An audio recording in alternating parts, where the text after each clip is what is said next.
Welcome to this uCast video on building a constitution that will work for your organization, brought to you by the Student Involvement Office. Constitution building. Constitutions are the foundation of organizations and are an essential part for the fair treatment of its members, as well as giving them power in the group. A constitution guides an organization by laying out the framework for how it will operate. Organizations should do their best to closely follow their constitution or change it if it does not reflect current practices. In addition, orgs should follow their constitution as they often help protect its members from falling into certain legal trouble. UW-Whitewater requires organizations to have a current copy of their constitution on file with the Career and Leadership Development. A constitution should either be updated or ratified at least every 5 years. What is a constitution? A constitution is a document containing an outline of an organization's mission, positions within the organization, and the governing procedures of the organization. UW-Whitewater also expects their group to include a non-discriminatory statement. The Constitution establishes how changes are to be made within the organization, who can make these changes, and how changes are officially approved. Key terms to know before we get started are quorum, the minimum number of members required in order to make any decisions or actions taken during the meeting valid.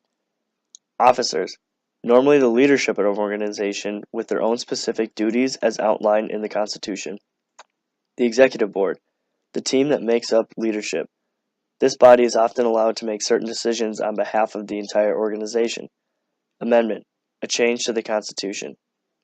Bylaws, rules made by the organization for its members to follow. Majority, more than 50% of the voting population. Organizations can require different majorities be met for different decisions. For instance, if an organization wants to add a new officer position to the executive board, it may require a 2/3 majority vote and require a quorum of 15 members, so at least 2/3 of the 15 or 10 members would have to vote in favor. Ratify, to officially approve an amendment or constitution overall. Article 1. The name of an organization. The name of your organization should reflect its purpose so people can find it easily. Groups will often do an acronym such as Students Allied for a Greener Earth, or SAGE. It also obviously can't already be used by another organization on campus. Lastly, it must be something appropriate as this is a public institution. You want your name to be something you'd be proud to list on a resume and comfortable with the chancellor announcing at an event. Article 2. Purpose of organization. The purpose statement of your organization should be a short 2 to 3 sentence snapshot of what your organization does, what people will do in the org, and what you want to accomplish. Here's an example from the forensics team. The purpose of the team is to represent UW-Whitewater at collegiate speech tournaments, enhance student learning, positively represents UW-Whitewater, and increase the satisfaction of each student's collegiate experience. Article 3. Membership. Here are questions to ask in order to establish membership. Who will be involved in your organization? Is it open to just Whitewater students, or will you be reaching out to the community to join? How does someone know they are a member? This can be a difficult piece for organizations to assess, and there is often gray area. Do your best to think this through. Examples of how others handle membership status is by number of meetings attended or by the paying of dues. Does your org charge membership fees or dues? What do members get if they pay their dues? Do you plan to use an application form? If you do, make sure you don't violate the all-comers law. What are benefits of being in the organization? Usually this means members can get t-shirts, rights to vote, ability to run for leadership positions, rights to attend certain events, etc.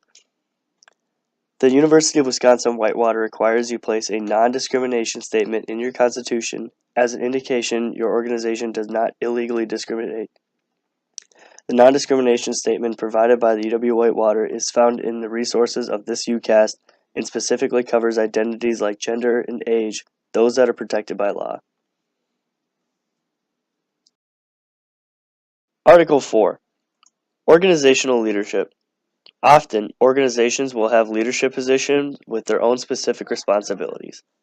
Typical positions are the president, the vice president, the secretary, and the treasurer. However, your organization can do things differently and call the positions whatever it wants. The larger organizations will sometimes have 2 to 3 members work with the officers in their own separate committees. The leadership positions make up the executive board.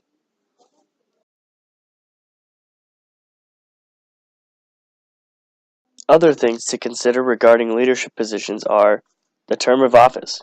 How long will they serve in this role? Usually 1 semester or 1 year. Functions of the role.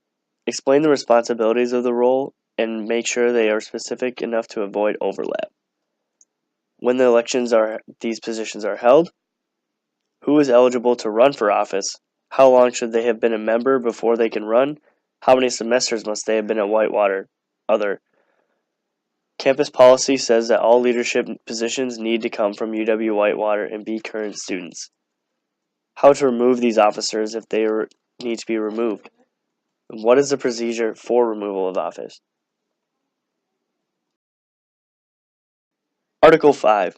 Election of organizational leadership. This should be thought of along with the leadership of roles. Specifically, how each position is elected, how one runs for an elected position, when are the elections held, what the voting procedure is, what to do with a tie, and what is quorum and majority for the elections. Article 6. Meetings and quorum. This is where you outline how often your organization meets. If you want, you can also choose when your organization will meet each week. For instance, Whitewater Student Government's Constitution states they must meet every Monday night at 7 p.m. Additionally, you can include who is eligible to call a meeting. What is the quorum for the meeting? For example, if an org has 20 active members, and at least 40% of the members need to be at the meeting in order to conduct business, then at least 8 members out of the 20 must be there. This is why it's important to consider who is actually classified as a member and establish certain criteria for this. What will an organization do if they do not have enough people attending the meeting? Is business allowed to happen, or do people just get updates and nothing else? Article 7. The Advisor. Organizations are required to have a university employee serve as an advisor to the group. You can also lay out the responsibilities of the advisor role in this article. This is Linda Ammon, an advisor for the Women in Accounting organization on campus and recipient of the 2017 Advisor of the Year Award. Article 8. Amendments. An amendment is a change or alteration to the Constitution and should always be documented. Over time, things change, and organizations will often find their ideas in the Constitution don't work. Amendments allow for changes to be made to the Constitution. However, there are specific aspects that need to be nailed down before they can be made. How are amendments supposed to be brought to the group? How far in advance should the group be notified there will be amendments proposed? What is the quorum of the vote? What percentage of members need to be present in order to make an appropriate vote? A typical quorum for amendments to the Constitution is 2/3 of the membership. How many of the members need to be there in order to approve of the change? Is it a simple majority, 11 out of 20 members in favor, or 3/4 vote, 15 out of 20? Thank you for watching this presentation of Constitution Building by the Student Involvement Office. We can be reached by email at involvement@uww.edu, by phone at 262-472-1471, or you can stop by our office in UC 146 Monday through Thursday from 10 a.m. to 4 p.m. and on Friday from noon to 4 p.m. Thank you.